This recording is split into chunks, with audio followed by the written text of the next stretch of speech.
From the caves and jungles of Hindustan, the classic narrative by Madame Blavatsky, A City of the Dead.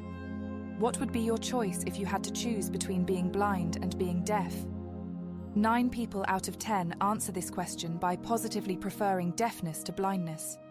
And one whose good fortune it has been to contemplate, even for a moment, some fantastic fairy-like corner of India, this country of lace-like marble palaces and enchanting gardens, would willingly add to deafness, lameness of both legs, rather than lose such sights. We are told that Saadi, the great poet, bitterly complained of his friends looking tired and indifferent, while he praised the beauty and charm of his lady-love. "If the happiness of contemplating her wonderful beauty," remonstrated he, "was yours, as it is mine, you could not fail to understand my verses, which, alas, describe in such meagre and inadequate terms the rapturous feelings experienced by everyone who sees her even from a distance." I fully sympathize with the enamored poet, but cannot condemn his friends who never saw his lady-love, and that is why I tremble lest my constant rhapsodies on India should bore my readers as much as Saadi bored his friends. But what, I pray you, is the poor narrator to do when new, undreamed-of charms are daily discovered in the lady-love in question? Her darkest aspects, abject and immoral as they are, and sometimes of such a nature as to excite your horror. Even these aspects are full of some wild poetry, of originality, which cannot be met with in any other country. It is not unusual for a European novice to shudder with disgust at some features of local everyday life. But at the same time, these very sights attract and fascinate the attention like a horrible nightmare. We had plenty of these experiences whilst our école buissonnière lasted. We spent these days far from railways and from any other vestige of civilization. Happily so, because European civilization does not suit India any better than a fashionable bonnet would suit a half-naked Peruvian maiden, a true daughter of Son, of Cortez's time. All the day long we wandered across rivers and jungles, passing villages and ruins of ancient fortresses, over local board roads between Nasik and Jabalpur, travelling with the aid of bullock cars, elephants, horses, and very often being carried in polks. At nightfall, we put up our tents and slept anywhere. These days offered us an opportunity of seeing that man decidedly can surmount trying and even dangerous conditions of climate, though perhaps in a passive way, by mere force of habit. In the afternoons, when we, white people, were very nearly fainting with the roasting heat, in spite of thick cork topies and such shelter as we could procure, and even our native companions had to use more than the usual supplies of muslin round their heads. The Bengali babu travelled on horseback endless miles, under the vertical rays of the hot sun, bareheaded, protected only by his thick crop of hair. The sun has no influence whatever on Bengali skulls. They are covered only on solemn occasions, in cases of weddings and great festivities. Their turbans are useless adornments, like flowers in a European lady's hair. Bengali babus are born clerks. They invade all railroad stations, post and telegraph offices, and government law courts. Wrapped in their white muslin toga virilis, their legs bare up to the knees, their heads unprotected, they proudly loaf on the platforms of railway stations, or at the entrances of their offices, casting contemptuous glances on the Marathis, who dearly love their numerous rings and lovely earrings in the upper part of their right ears. Bengalis, unlike the rest of the Hindus, do not paint sectarian signs on their foreheads. The only trinket they do not completely despise is an expensive necklace, but even this is not common. Contrary to all expectations, the Marathis, with all their little effeminate ways, are the bravest tribe of India, gallant and experienced soldiers, a fact which has been demonstrated by centuries of fighting. But Bengal has never as yet produced a single soldier out of its 65 million inhabitants. Not a single Bengali is to be found in the native regiments of the British Army. This is a strange fact, which I refused to believe at first, but which has been confirmed by many English officers and by Bengalis themselves. But with all this, they are far from being cowardly. Their wealthy classes do lead a somewhat effeminate life, but their zemindars and peasantry are undoubtedly brave. Disarmed by their present government, the Bengali peasants go out to meet the tiger, which in their country is more ferocious than elsewhere, armed only with a club, as composedly as they used to go with rifles and swords. Many out-of-the-way paths and groves, which most probably had never before been trodden by a European foot, were visited by us during these short days. Gulab Lal Singh was absent, but we were accompanied by a trusted servant of his, and the welcome we met with almost everywhere was certainly the result of the magic influence of his name. If the wretched, naked peasants shrank from us and shut their doors at our approach, the Brahmins were as obliging as could be desired. The sights around Khandesh, on the way to Thalna and Mao, are very picturesque, but the effect is not entirely due to nature's beauty. Art has a good deal to do with it, especially in Muslim cemeteries.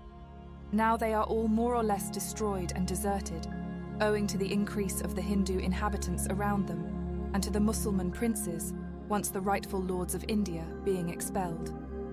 Muslims of the present day are badly off and have to put up with more humiliations than even the Hindus, but still they have left many memorials behind them, and amongst others, their cemeteries. The Muslim fidelity to the dead is a very touching feature of their character.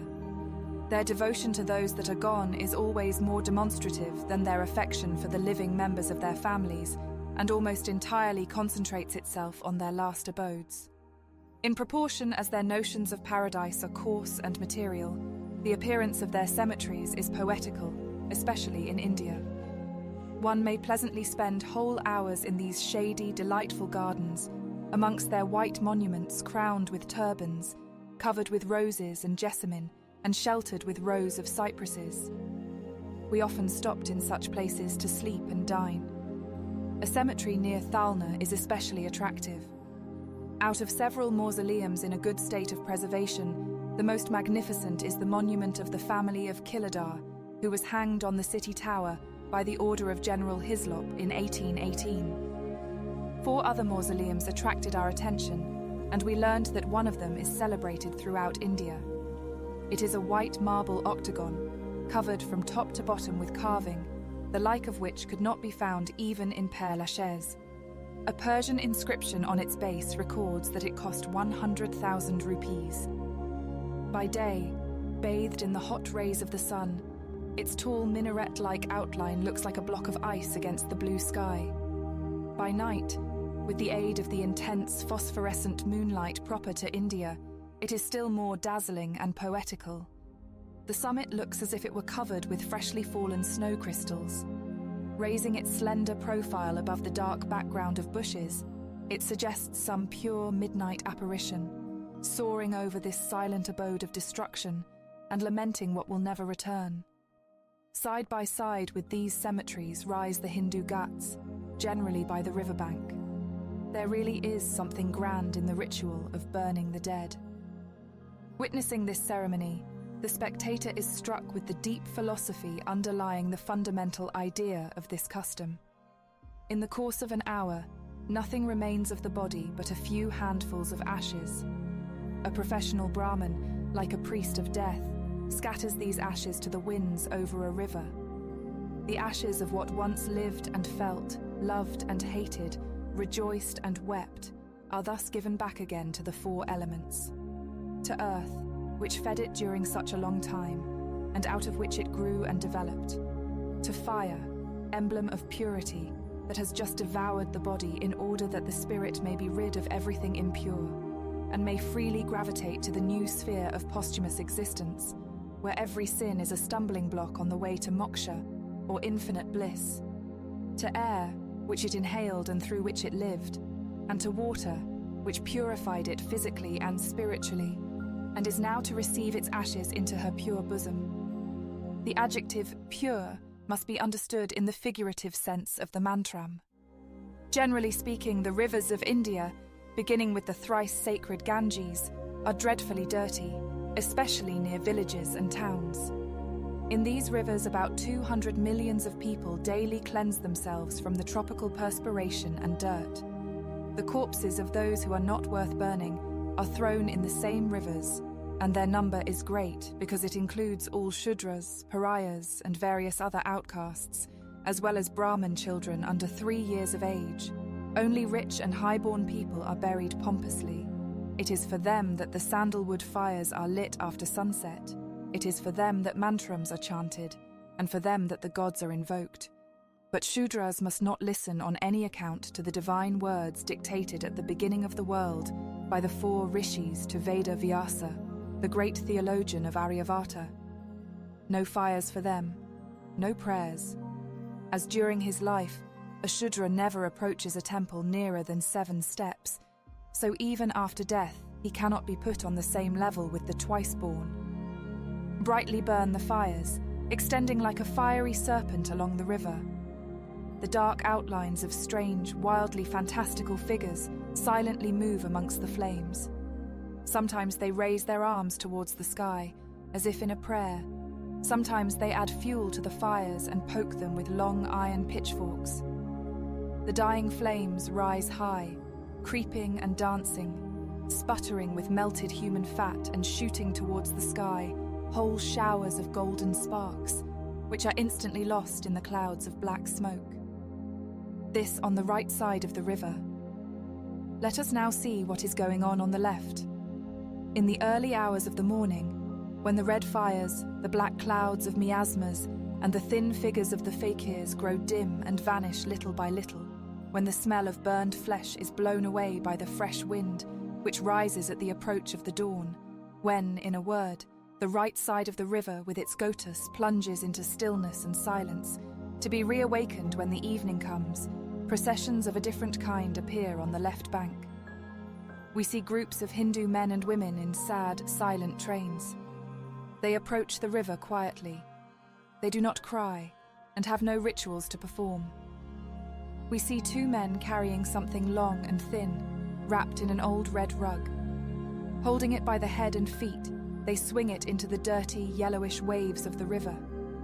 The shock is so violent that the red rug flies open, and we behold the face of a young woman tinged with dark green, who quickly disappears in the river. Further on, another group, an old man and 2 young women. One of them, a little girl of 10, small, thin, hardly fully developed, sobs bitterly. She is the mother of a stillborn child, whose body is to be thrown in the river. Her weak voice monotonously resounds over the shore, and her trembling hands are not strong enough to lift the poor little corpse that is more like a tiny brown kitten than a human being. The old man tries to console her, and taking the body in his own hands, enters the water and throws it right in the middle. After him, both the women get into the river, and having plunged 7 times to purify themselves from the touch of a dead body, they return home, their clothes dripping with wet. In the meanwhile, vultures, crows, and other birds of prey gather in thick clouds and considerably retard the progress of the bodies down the river. Occasionally, some half-stripped skeleton is caught by the reeds and stranded there helplessly for weeks, until an outcast, whose sad duty it is to busy himself all his life long with such unclean work, takes notice of it, and catching it by the ribs with his long hook, restores it to its highway towards the ocean. But let us leave the riverbank, which is unbearably hot in spite of the early hour. Let us bid goodbye to the watery cemetery of the poor. Disgusting and heart-rending are such sights in the eyes of a European, and unconsciously we allow the light wings of reverie to transport us to the far north, to the peaceful village cemeteries where there are no marble monuments crowned with turbans, no sandalwood fires, no dirty rivers to serve the purpose of a last resting place, but where humble wooden crosses stand in rows, sheltered by old birches. How peacefully our dead repose under the rich green grass. None of them ever saw these gigantic palms, sumptuous palaces and pagodas covered with gold. But on their poor graves grow violets and lilies of the valley, and in the spring evenings, nightingales sing to them in the old birch trees. No nightingales ever sing for me, either in the neighbouring groves or in my own heart, the latter least of all. Let us stroll along this wall of reddish stone. It will lead us to a fortress once celebrated and drenched with blood, now harmless and half-ruined, like many another Indian fortress. Flocks of green parrots, startled by our approach, fly from under every cavity of the old wall, their wings shining in the sun like so many flying emeralds. This territory is accursed by Englishmen. This is Chandvad, where, during the Sepoy Mutiny, the bills streamed from their ambuscades like a mighty mountain torrent, and cut many an English throat. Tattva, an ancient Hindu book, treating of the geography of the times of King Asoka, 250–300 BC, teaches us that the Marathi territory spreads up to the wall of Chandvad or Chandor, and that the Khandesh country begins on the other side of the river. But English people do not believe in Tattva or in any other authority, and want us to learn that Khandesh begins right at the foot of Chandor hillocks. 12 miles southeast from Chandvad, there is a whole town of subterranean temples, known under the name of Enkai Tenkai. Here again, the entrance is 100 feet from the base, and the hill is pyramidal. I must not attempt to give a full description of these temples, as this subject must be worked out in a way quite impossible in a newspaper article.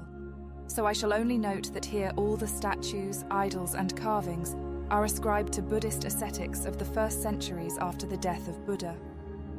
I wish I could content myself with this statement, but unfortunately, Messieurs les archéologues meet here with an unexpected difficulty, and a more serious one than all the difficulties brought on them by the inconsistencies of all other temples put together.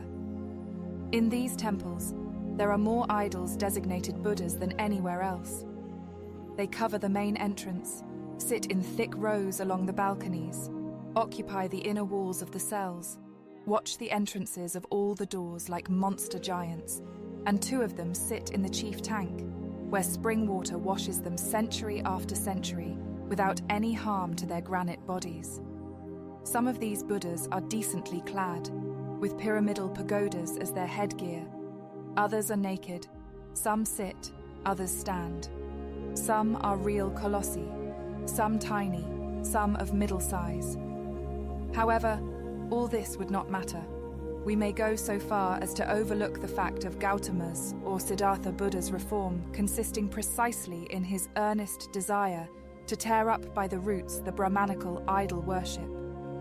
Though of course we cannot help remembering that his religion remained pure from idol worship of any kind during centuries, until the lamas of Tibet, the Chinese, the Burmese, and the Siamese taking it into their lands disfigured it and spoilt it with heresies.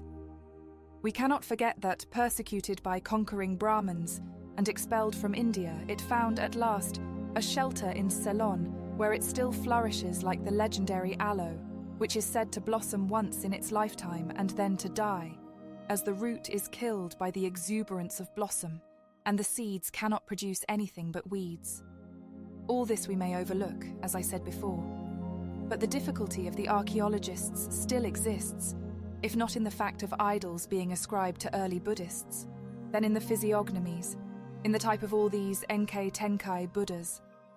They all, from the tiniest to the hugest, are Negroes, with flat noses, thick lips, 45 degrees of the facial angle, and curly hair.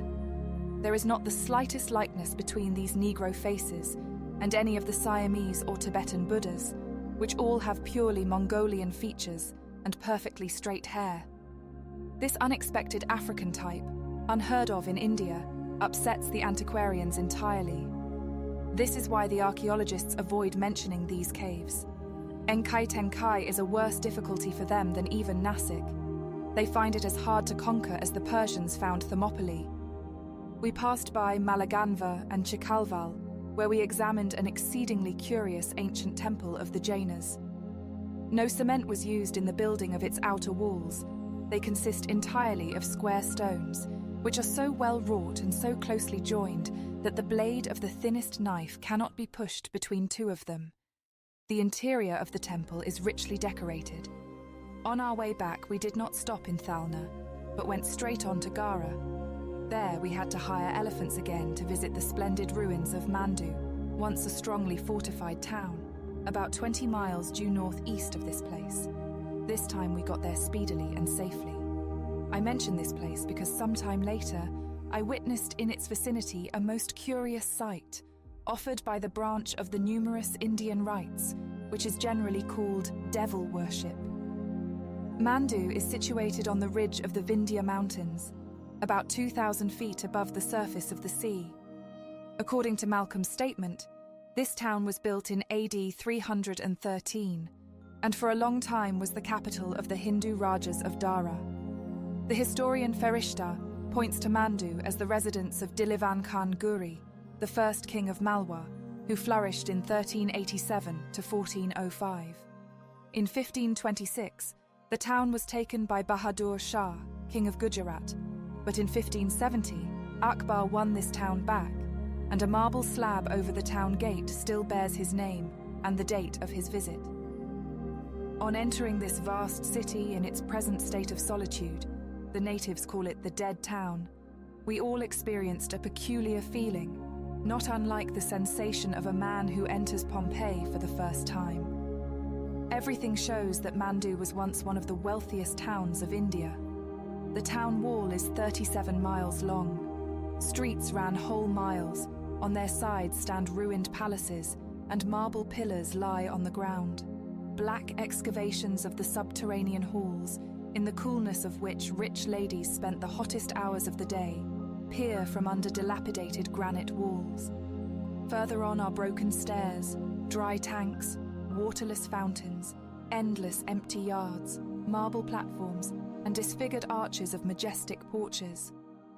All this is overgrown with creepers and shrubs, hiding the dens of wild beasts. Here and there, a well-preserved wall of some palace rises high above the general wreck, its empty windows fringed with parasitic plants blinking and staring at us like sightless eyes, protesting against troublesome intruders. And still further, in the very center of the ruins, the heart of the dead town sends forth a whole crop of broken cypresses, an untrimmed grove on the place where heaved once so many breasts and clamored so many passions. In 1570, this town was called Shadiabad, the abode of happiness. The Franciscan missionaries, Adolf Acquaviva, Antario de Monserrati, and others who came here in that very year as an embassy from Goa to seek various privileges from the Mughal government, described it over and over again. At this epoch, it was one of the greatest cities of the world, whose magnificent streets and luxurious ways used to astonish the most pompous courts of India. It seems almost incredible that in such a short period, nothing should remain of this town but the heaps of rubbish, amongst which we could hardly find room enough for our tent. At last we decided to pitch it in the only building which remained in a tolerable state of preservation, in Yami Masjid, the cathedral mosque, on a granite platform about 25 steps higher than the square. The stairs, constructed of pure marble like the greater part of the town buildings, are broad and almost untouched by time. But the roof has entirely disappeared, and so we were obliged to put up with the stars for a canopy. All round this building runs a low gallery supported by several rows of thick pillars. From a distance it reminds one, in spite of its being somewhat clumsy and lacking in proportion, of the Acropolis of Athens. From the stairs, where we rested for a while, there was a view of the mausoleum of Gushanga Guri, king of Malwa, in whose reign the town was at the culmination of its brilliancy and glory. It is a massive, majestic, white marble edifice, with a sheltered peristyle and finely carved pillars. This peristyle once led straight to the palace, but now it is surrounded with a deep ravine, full of broken stones and overgrown with cacti. The interior of the mausoleum is covered with golden lettering of inscriptions from the Quran, and the sarcophagus of the Sultan is placed in the middle. Close by it stands the palace of Baz Bahadur, all broken to pieces, nothing now but a heap of dust covered with trees. We spent the whole day visiting these sad remains, and returned to our sheltering place a little before sunset, exhausted with hunger and thirst, but triumphantly carrying on our sticks 3 huge snakes, killed on our way home. Tea and supper were waiting for us. To our great astonishment, we found visitors in the tent. The patel of the neighbouring village, something between a tax collector and a judge, and 2 zemindars, landowners, rode over to present us their respects and to invite us and our Hindu friends, some of whom they had known previously, to accompany them to their houses. On hearing that we intended to spend the night in the dead town, they grew awfully indignant. They assured us it was highly dangerous and utterly impossible. 2 hours later, hyenas, tigers, and other beasts of prey were sure to come out from under every bush and every ruined wall, without mentioning thousands of jackals and wild cats. Our elephants would not stay, and if they did stay, no doubt they would be devoured. We ought to leave the ruins as quickly as possible and go with them to the nearest village, which would not take us more than half an hour. In the village, everything had been prepared for us, and our friend the Babu was already there, and getting impatient at our delay. Only on hearing this did we become aware that our bareheaded and cautious friend was conspicuous by his absence. Probably he had left some time ago, without consulting us, and made straight to the village where he evidently had friends. Sending for us was a mere trick of his, but the evening was so sweet and we felt so comfortable that the idea of upsetting all our plans for the morning was not at all attractive. Besides, it seemed quite ridiculous to think that the ruins, amongst which we had wandered several hours without meeting anything more dangerous than a snake, swarmed with wild animals. So we smiled and returned thanks, but would not accept the invitation. "But you positively must not dare to stay here," insisted the fat patel. "In case of accident, I shall be responsible for you to the government. Is it possible you do not dread a sleepless night spent in fighting jackals, if not something worse? You do not believe that you are surrounded with wild animals. It is true they are invisible until sunset, but nevertheless they are dangerous. If you do not believe us, believe the instinct of your elephants, who are as brave as you, but a little more reasonable. Just look at them." We looked. Truly, our grave, philosophic-looking elephants behaved very strangely at this moment. Their lifted trunks looked like huge points of interrogation. They snorted and stamped restively. In another minute, one of them tore the thick rope with which he was tied to a broken pillar, made a sudden volte-face with all his heavy body, and stood against the wind, sniffing the air. Evidently, he perceived some dangerous animal in the neighborhood. The colonel stared at him through his spectacles and whistled very meaningly. "Well, well," remarked he. "What shall we do if tigers really assault us?" "What shall we do indeed?" was my thought. "Thakur Gulab Lal Singh is not here to protect us." Our Hindu companions sat on the carpet after their oriental fashion, quietly chewing betel. On being asked their opinion, they said they would not interfere with our decision and were ready to do exactly as we liked. But as for the European portion of our party, there was no use concealing the fact that we were frightened, and we speedily prepared to start. 5 minutes later, we mounted the elephants, and in a quarter of an hour, just when the sun disappeared behind the mountain and heavy darkness instantaneously fell, we passed the gate of Akbar and descended into the valley. We were hardly a quarter of a mile from our abandoned camping place when the cypress grove resounded with shrieking howls of jackals, followed by a well-known mighty roar. There was no longer any possibility of doubting. The tigers were disappointed at our escape. Their discontentment shook the very air, and cold perspiration stood on our brows. Our elephants sprang forward, upsetting the order of our procession and threatening to crush the horses and their riders before us. We ourselves, however, were out of danger. We sat in a strong howdah, locked as in a dungeon.